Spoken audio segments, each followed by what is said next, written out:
이스라엘의 마지막 사사였던 사무엘, 13번째 사사로 알려진 이 사무엘, 이제 사사 시대의 종교를 짓고 왕정 시대로 도입하기 위한 하나님의 철저한 그 구원 계획 앞에서 사무엘이 어떻게 세워지는지를 자세하게 우리는 살펴보고 있습니다. 특별히 하나님의 백성을 블레셋, 이방 나라 블레셋의 압박으로 자유케 하는 역할을 사무엘은 하고요. 그리고 이후에 미스바 대송회를 통해서 이스라엘 백성들과 나라를 회복시킨 후 왕정 시대의 막을 여는 그러한 역할을 하는 선지자, 사사가 바로 사무엘입니다. 그래서 이러한 지도자를 세워가는 과정 가운데 1장과 2장, 우리가 지난주와 지지난주를 통해서 사무엘이 어떻게 세워질 수 있었는지, 하나님께서 어떻게 사무엘을 지도자로 세울 수 있었는지 그런 과정들을 우리가 한번 살펴보았습니다. 특별히 1장에서 우리가 확인할 수 있었던 내용은 믿음의 가정에 헌신이 있었다라는 것이죠. 엘가나와 한나의 헌신, 서원을 통해서 사무엘은 준비되어졌고요. 그 다음에 2장에 나오는 대로 균형 잡힌 성장, 하나님과 사람에게 사랑을 받았을 뿐만이 아니라 하나님과 사람에게 사랑을 줄 수 있는 그러한 대상자로 자라갈 수 있었다. 그러한 지도자로 자라갈 수 있었다라는 거예요. 무엇보다 중요한 것은 사무엘은 하나님 앞에서 살아가는 자였습니다. 이것을 바로 코람데오, 하나님 앞에서의 삶이라고 이야기하는데, 우리가 그렇습니다. 우리가 그냥 사는 사람들이 아니라 우리는 하나님 앞에서 사는 사람들인 줄 믿습니다.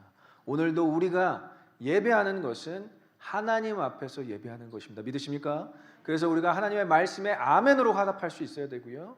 하나님의 말씀이 지금 살아계시고 운동력 있어서 나의 마음 가운데 들어온다라고 생각할 수 있어야 하는 것입니다. 그래서 1년의 영적인 준비 과정을 통해서 드디어 사무엘은 하나님의 음성을 듣는 자로 성장합니다. 여러분들은 이 인트로, 사무엘상의 인트로덕션을 보면서 1장부터 3장까지 왜 하나님께서 사무엘에게 임하실 수밖에 없었는지, 왜 하나님은 사무엘이어야만 했는지를 우리가 자세하게 볼 수 있다라는 거예요. 그래서 이러한 모든 과정들은 사실 준비 과정입니다. 우리가 복음을 전하는 일에도 그냥 하나님을 믿고 우리의 마음에 감동이 되어서 복음을 전하는 일도 분명히 중요하지만 우리는 모든 것이 준비되어져야 함을 베드로전서 3장 15절에 이야기해주고 있습니다. 그럼 같이 읽어보겠습니다.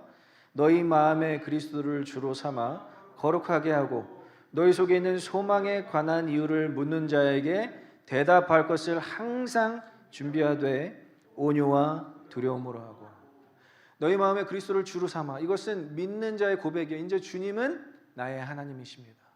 주는 나의 그리스도이십니다 라고 고백하는 그 순간이 바로 여러분들의 성화의 단계의 시작이에요. 신앙생활의 시작이에요. 그렇다면 우리 안에 무엇이 있죠? 바로 소망이 있습니다. 하나님 나라에 대한 소망과 그리고 예수 그리스도의 십자가의 소망이 있기에 우리는 살아가는, 크리스천으로 살아가는 삶을 살아가게 됩니다. 그러나 거기서 끝나는 것이 아니라 이제 그 소망에 대해서 묻는 자들이 생긴다라는 거예요. 베드로는 이제 그 소망에 대해서, 그리스도의 소망에 대해서, 그리고 하나님 나라의 소망에 대해서 묻는 자들이 있을 텐데 이 사람들을 위해 준비해야 된다. 온유와 두려움으로 준비해야 한다라고 이야기하고 있어요. 온유함은요, 사람에게 해당되는 것이고요. 두려움은요, 하나님에게 해당되는 거예요. 전인격적인 준비가 복음을 선포하게 할 수 있다라는 것입니다. 오늘날 저와 여러분들이 이렇게 말씀을 듣고 기도하고 예배하는 것이 복음을 선포하기 위한 준비 과정인 줄 믿습니다. 그래서 우리는 준비되어지는 거예요. 준비가 끝났다고 생각하면 안 돼요. 아, 나는 이제 뭐 준비됐으니까 마음대로 나가서 복음 선포할 수 있겠지. 여러분, 모세는 그렇게 하나님의 리더로 세워지기까지 40년 플러스 40년, 80년이라는 시간이 걸렸어요. 어마어마한 시간이 준비되어야만 이스라엘 백성들을 애굽 땅에서 불러내는, 이스라엘 백성들을 애굽 땅에서 이끌어내는 그런 지도자 역할을 할 수 있었고요. 예수님도 마찬가지입니다. 예수님도 30년을 준비하시고 3년을 사역하셨어요.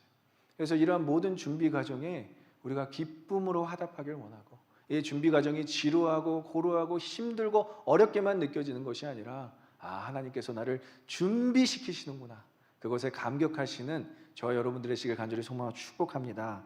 그래서 철저히 준비가 되었을 때 친히 말씀하시는 하나님을 경험할 수 있다는 거예요. 근데 오늘 1절에서 어떻게 시작하죠? 아이 사무엘이 엘리 앞에서 여호와를 섬길 때는 여호와의 말씀이 희귀하여 이상이 흔히 보이지 않았더라. 구약 성경에서 이 이상은 비전, 하나님의 비전을 의미합니다. 하나님의 선포되는 말씀과 함께 하나님이 자신의 대언자들을 통해서 이스라엘에게 계속 말씀하셨어요. 그의 백성들에게 그 대언자를 통해서 계속 말씀하시는 것이 일반적이고 전형적인 방식이었는데, 이스라엘 백성들이 영적으로 각성되어 있을 때는 이것이 너무 흔히 일어나는 일이었습니다. 그냥 대언자가 말씀을 받고 그가 말씀하시는 하나님에 대해서 백성들에게 선포하는 것이 너무나 일반적이었지만, 도덕적으로 영적으로 타락이 심했기 때문에, 지금은 배경이 사사시대이기 때문에 더 이상 이 하나님의 비전이 말씀으로 전달되지 않았던 시기를 강조하고 있어요. 그리고 이 하나님의 말씀을 누가 받아야 되죠? 바로 이때 당시 수도의 실로의 제사장이었던, 예루살렘의 수도의 실로의 제사장이었던 엘리와 그의 아들 둘, 홈리와 비느하스가 이 말씀을 듣고 백성들에게 전해줘야 되는데, 패역한 시대, 그들의 패역함 때문에 더 이상 하나님께서 그들에게 친히 말씀하시지 않는 그러한 현상이 일어났다라는 것입니다. 그럼 이것을 우리가 볼 때 침묵하시는 하나님이라고 생각할 수 있어요. 물론 그렇습니다. 우리 삶 가운데서도 아무리 우리가 기도하고 외쳐 불어도 침묵하시는 하나님의 타이밍이 있는데, 그것은 여러분들에게 정말 말씀을 안 하시기 위해서 침묵하시는 것이 아니라 하나님께서 말씀하시는 타이밍을 기다리는 것, 그리고 하나님께서 그 말씀하시는 타이밍을 기다리게 하시는 것입니다. 그래서 여러분들, 이 기다리는 시간에 뭘 하셔야 되겠어요? 이 패역한 시대를 보며 회개해야 할 줄 믿습니다. 그들의 죄, 이 나라의 죄, 이 땅의 패역함을 우리가 끌어안고 기도하며 눈물로 회개할 때에 하나님께서는 그때 하나님의 사람들에게 말씀하신다라는 것이죠. 그래서 우리가 하나님의 음성, 하나님의 말씀을 듣기 위해 여러분들은 무엇을 하십니까? 가장 먼저 해야 되는 일은 바로 이 땅의 범죄와 이 땅의 패역함을 위해서 여러분들이 그것을 끌어안고 회개하고 기도해야 된다라는 것이죠. 그때 하나님께서는 여러분들에게 하나님의 음성, 하나님의 말씀을 들려주실 줄 믿습니다. 그것이 순서라는 거예요. 그것이 순서. 그래서 엘리의 영적 쇠약함이 계속 소개되어지고 있어요. 너무하지 않습니까? 그때 그래도 엘리라는 그 제사장의 어떤 타이틀이라도 하나님께서 좀 생각하셔야 되는데, 사무엘상 저자는 이 엘리의 영적 쇠약함을 2, 3장에서도 소개해주고 있어요. 1장에서는 어떠한 쇠약함이었죠? 한나가 정말 자식이 없어서 토로하는 심정으로 마음이 아파서 막 기도할 때에 한나를 보면서 이 여인이 취했다, 포도주를 먹고 취했다라고 생각하는 그러한 무지한 영적 쇠약함을 드러내고 있고요. 2장에서는 지난주에 우리가 봤던 대로 아들들 홈리와 비느하스들을 하나님 앞에서 사람 앞에서 범죄하는데도 불구하고 훈계하지 않는 엘리를 보면서 정말 엘리 제사장은 영적으로 너무나 쇠약해졌구나. 근데 오늘 본문도 마찬가지입니다. 제사장이라는 사람이 그 어린아이 사무엘을 하나님께서 3번이나 부르시는데도 그것을 알아차리지 못하고 냉랭하게 반응하는 제사장의 모습을 볼 수 있습니다. 하나님의 말씀하심이, 하나님의 이상 비전이 이렇게 희귀하여서 들리지 않았던 때에 하나님께서 직접 말씀하시는 이때가 얼마나 제사장에게는 신비롭고 놀라웠겠습니까? 근데 오늘 우리가 본문을 읽어보지만 제사장 엘리가 그렇게 반응하지 않았다라는 거예요. 그냥 냉랭하게 내가 널 부르지 않았다, 내가 널 부르지 않았다, 이렇게 일관되게 영적으로 쇠약한 모습을 보여줄 수 있는데, 오늘 본문 2절에서 엘리의 상태를 이렇게 지적합니다. 같이 읽어보겠습니다. 시작. 엘리의 눈이 점점 어두워가서 잘 보지 못하는 그때에 그가 자기 처소에 누웠고, 눈이 어두워졌던 것, 육체적으로 어두워지고 쇠약해졌던 건 이해가 돼요. 근데 그가 자기 처소, 성소에서 조금 떨어져 있는 대제사장의 공관, 관사를 의미합니다. 그러니까 성소의 일을 내팽겨치고 뭐 어느 정도의 밤이 되었는지 모르겠지만 전혀 영적인 일에 관심이 없고 누워 자는 데에 관심이 있었던 대제사장의 모습. 이 누웠고라는 단어가 히브리어 분사로 쓰여져 있어요. 이 분사로 쓰여졌다는 건 지속적이었다라는 거예요. 한 번이 아니라 계속 성소를 지키지 아니하고 자기 처소에 누워 있었음을 지속적인 상태로 표현해주고 있어요. 제사장 역할에, 대제사장의 역할에 게을렀음을 표현하고 있는 것이죠. 하나님과 멀어지고 영적인 일에 게을러지면 제 아무리 대제사장이라는 직분을 갖고 있어도 하나님의 음성을 듣지 못합니다. 여러분들 깨어있기를 간절히 소망하고 축원합니다. 깨어있어야죠, 여러분. 하나님 말씀하옵소서, 하나님 듣겠습니다 라는 그런 마음이 있다면 우리는 반드시 영적으로 깨어있어야 할 줄 믿습니다. 그것이 오늘날 하나님께서 여러분들에게 요구하는 것이에요. 근데 반면에 누구랑 비교하고 있죠? 또 사무엘, 나이가 지금 12살 정도로 추정되고 있습니다. 근데 영적으로 깨어서 어디에 거하고 있죠? 성소에 거하고 있어요. 성소뿐만이 아니라 지금 사무엘이 자고 있는 곳은 지성소였습니다. 성소에서 휘장을 건너야 지성소로 들어갈 수 있거든요. 근데 지성소에서 잤다는 것은 이 지성소는 대제사장만 들어갈 수 있는데 지금 사무엘은 그 율법을 어기고 있어요. 근데 이 율법을 어기면서까지 지금 지성소와 성소를 지키는 사무엘을 볼 수가 있는 거예요. 우리 한번 3절을 읽어보겠습니다. 시작. 하나님의 등불은 아직 꺼지지 아니하였으니 사무엘은 하나님의 궤에 있는 여호와의 전안에 누웠더라. 이것은 상징적인 표현이에요. 하나님의 등불은 지금 누구 앞에서 꺼지지 않았다라고요? 사무엘 앞에서 꺼지지 않았다라는 거예요. 하나님의 등불은 뭘 상징하나요? 하나님의 임재를 상징합니다. 하나님의 등불, 성소의 등불은 규례상 해가 졌을 때부터 해가 뜨기 직전까지 켜도록 돼 있어요. 그런데 하나님의 등불이 꺼지지 않았다라는 것은 상징적 표현으로 하나님의 임재가 아직 사무엘에 의해서 남아있더라, 아직 꺼지지 않았더라 라고 이야기하고 있는 것입니다. 더 이상 하나님의 음성이 들리지 않는 시대 속에서도 하나님의 그 한 사람 때문에 하나님의 임재가 사라지지 않았다, 하나님의 임재가 꺼지지 않았다. 그리고 하나님은 다시 그분의 말씀을 선포하시려 하신다, 준비하신다. 그럼 지금 누구 때문에 하나님의 등불이 남아있다고요? 사무엘 때문에 남아있는 것입니다. 이렇게 하나님이 찾으시는 사무엘 같은 사람, 하나님의 등불을 남겨서라도 하나님의 임재를 사모하는 사무엘 같은 사람이 저와 여러분들이 되시길 간절히 소망하고 축원합니다. 패역한 불순종의 시대 속에서도 이제 사사시대가 끝나는 이 시대 가운데서도 하나님의 음성을 듣기 위한 사무엘의 영적인 원리가 있었다라는 것을 오늘 우리가 본문을 통해서 반드시 찾아내야 된다라는 거예요.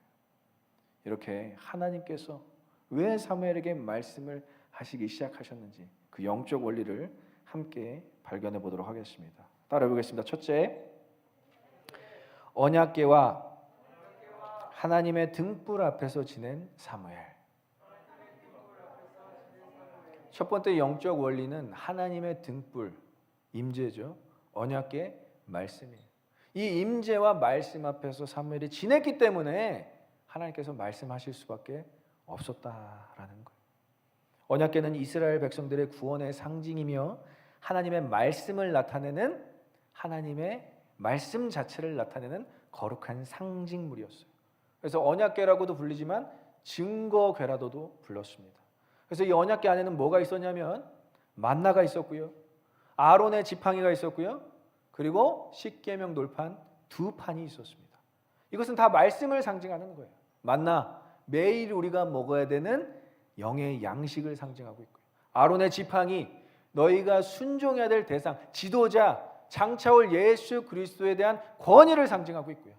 그 다음에 십계명은 뭐죠? 우리가 지켜야 되는 율법을 상징하고 있어서 이 언약궤 자체는 하나님의 말씀을 상징하고 있었다라는 거예요.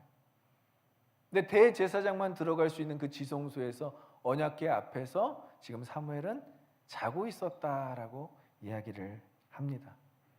사실 엘리와 비교해봐서 무엇을 얘기하고 싶냐면요, 이 사무엘상 저자는 사무엘은 하나님의 말씀을 사모해서, 하나님의 말씀을 사랑해서 자기 처소 그 제사장들의 관사에 누워있지 않고 이 언약궤 앞에서 잠이 든 한 어린이를 볼 수가 있어요.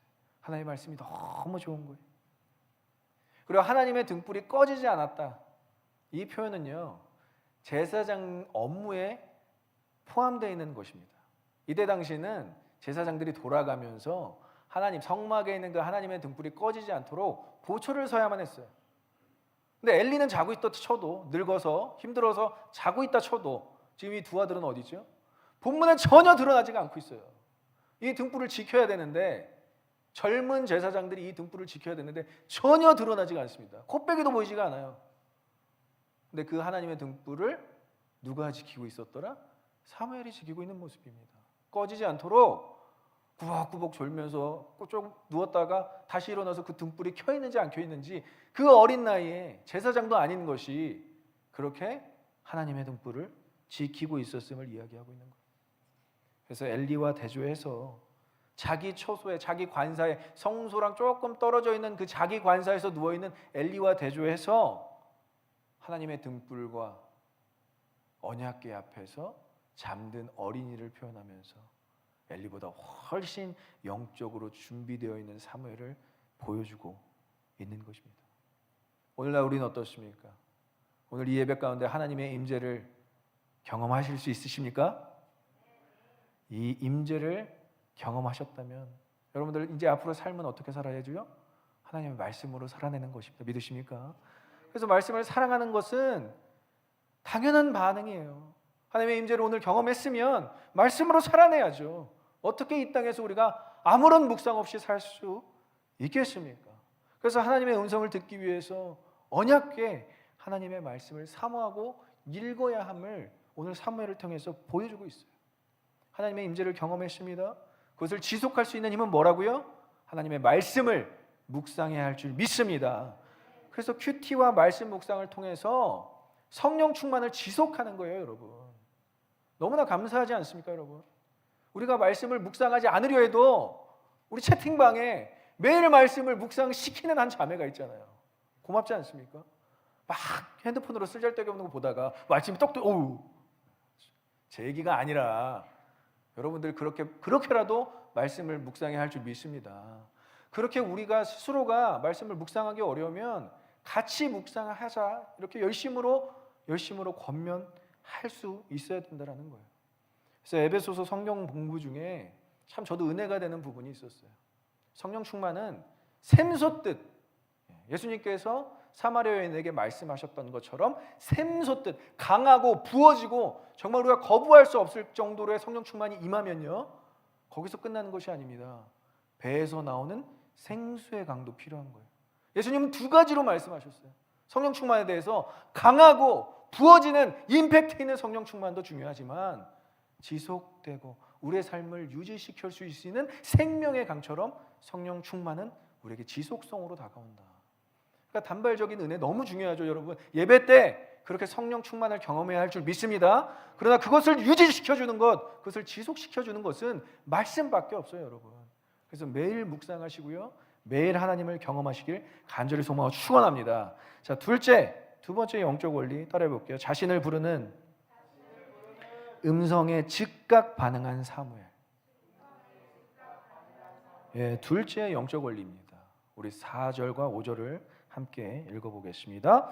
여호와께서 사무엘을 부르시는지라 그가 대답하되 내가 여기 있나 하고 엘리에게로 달려가서 이르되 당신이 나를 부르셨기로 내가 여기 있나이다 하니. 비록 사무엘이 하나님의 음성을 엘리의 음성으로 착각합니다. 아, 저 관사, 저 멀리 그 성소에서 엘리 제사장이 나를 부르는구나 착각했지만 답변이 뭐죠? 내가 여기 있나이다. 여러분 많이 들어본 표현 아닌가요? Here I am, 내가 여기 있나이다. 그리고 뭐 하죠? 달려가죠.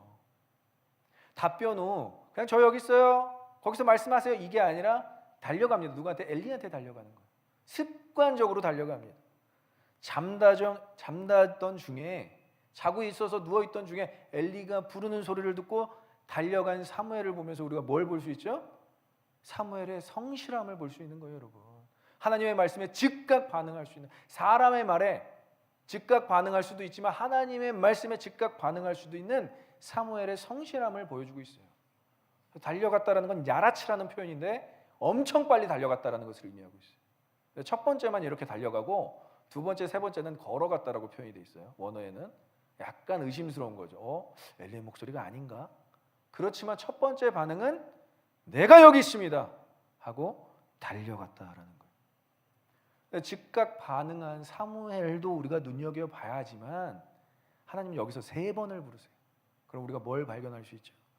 자신의 음성을 알아들을 때까지 부르시는, 자신의 음성을 알아들을 때까지 찾아오시는 하나님을 본문에서 발견해야 할 줄 믿습니다. 자녀된 우리만 응답 받을 때까지 기도하는 자들이 아니라 하나님께서 지도자를, 하나님의 사람을, 이 세상 가운데서 영향력 있는 사람을 찾으실 때도 하나님은 계속 찾아오시고 부르세요. 믿으십니까?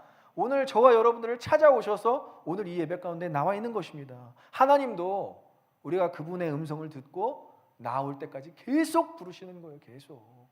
언제 하나님이, 성경에 보면 언제 우리 인간이 하나님을 먼저 찾아간 적이 있었습니까? 아니에요. 창세기 3장부터 인간이 범죄했을 때부터 아담에게 찾아오시는 거예요. 아담아, 아담아. 이스라엘의 구원 역사를 이룰 때도 마찬가지예요. 모세야, 모세야. 부르시고 찾아오시는 거예요. 다 반응들은 떨떨미지겠죠. 왜 하나님, 하나님 왜 나를 찾아오세요? 신약에서도 마찬가지예요. 신약성경 요한복음 21장에 보면 베드로를, 실패한 베드로, 배신한 베드로, 예수님을 부인한 베드로를 여러분 3번째 찾아가시는 내용이에요. 사실 우리는 베드로를 첫 번째 제자 될 때 바닷가에서 불렀다고 생각하지 아니에요. 그것이 바로 3번째 부르심이었습니다. 그러니까 끈질기게 삼고초려하시는 예수님을 볼 수가 있어요. 사람을 세우시기 위해서. 그러니까 우리가 하나님께 다가가는 것도 중요하지만 찾아오시는 하나님께 우리가 뭘 해야 되죠? Here I am. 주님, 내가 여기 있습니다. 이렇게 응답해야 할 줄 믿습니다.